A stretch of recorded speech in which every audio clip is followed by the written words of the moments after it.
So let's talk about learning. What is learning?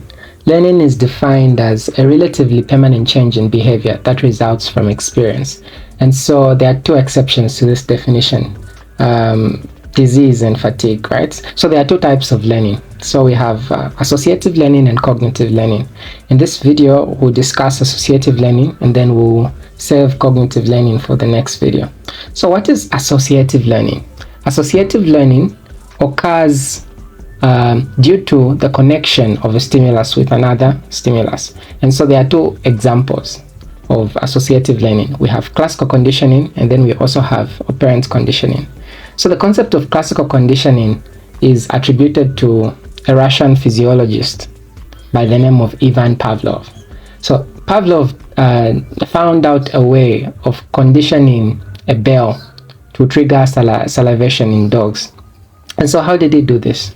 So initially, you know that whenever a dog sees meat, let me say, whenever a dog sees meat, the response that you'll be able to see is that that dog will salivate in anticipation of that food.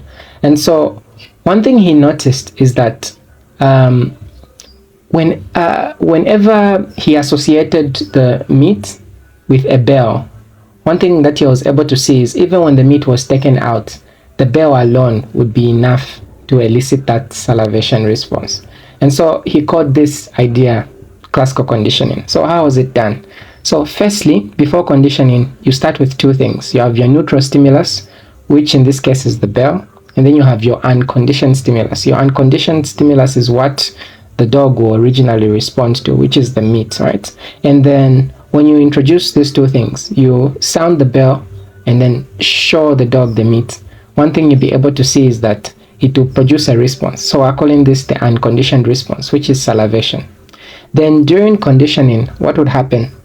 So as time goes on, that dog will get used, and then it will learn to associate the sound of the bell with food, right? And then it will elicit a response of salivation. And so now the bell has become a conditioned stimulus. We've conditioned it.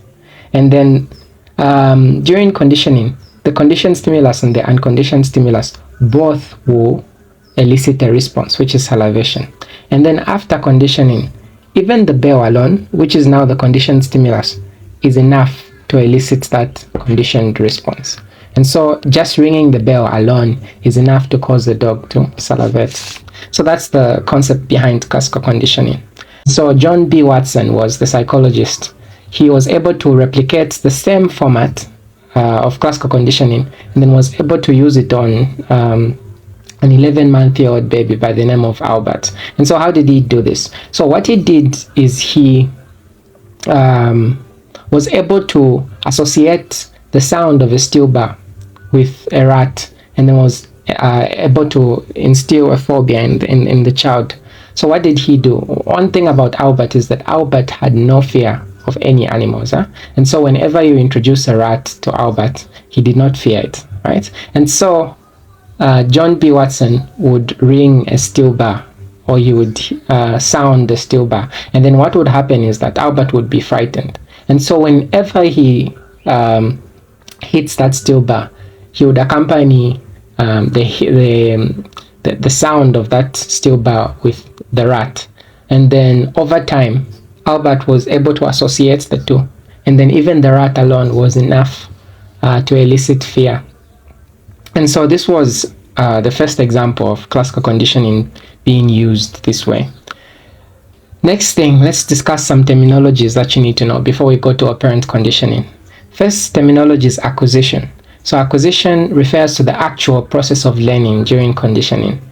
The second terminology is generalization. Generalization is a situation where the individual, or let me say the individual that has become conditioned begins to react, or let me say begins to respond to even to similar stimuli. For example, let me say you are conditioned to fear spiders, for example, and then you start fearing anything similar to a spider, like let's say a cockroach or anything that crawls. We call that process generalization. And then discrimination is when you get a response towards stimuli that are not similar at all. For example, you are conditioned to fear a spider, and then you start fearing something as big as a dog. We call that discrimination because the stimulus are not related in any way. And there's the concept of extinction. Extinction occurs as you continue exposing the conditioned stimulus. Over a long period of time, it will stop being effective. So, for example, in the situation of the dog, one thing you'll be able to see is that sounding the bell will trigger salivation, but over a particular period of time, the dog will be able to know that the bell no longer means food, and then the concept of salivation or the response of salivation will begin to disappear. And then we have spontaneous recovery. Even though extinction occurs, it is possible for the response to, let me say, resurface after a period of time, and then we call that spontaneous recovery.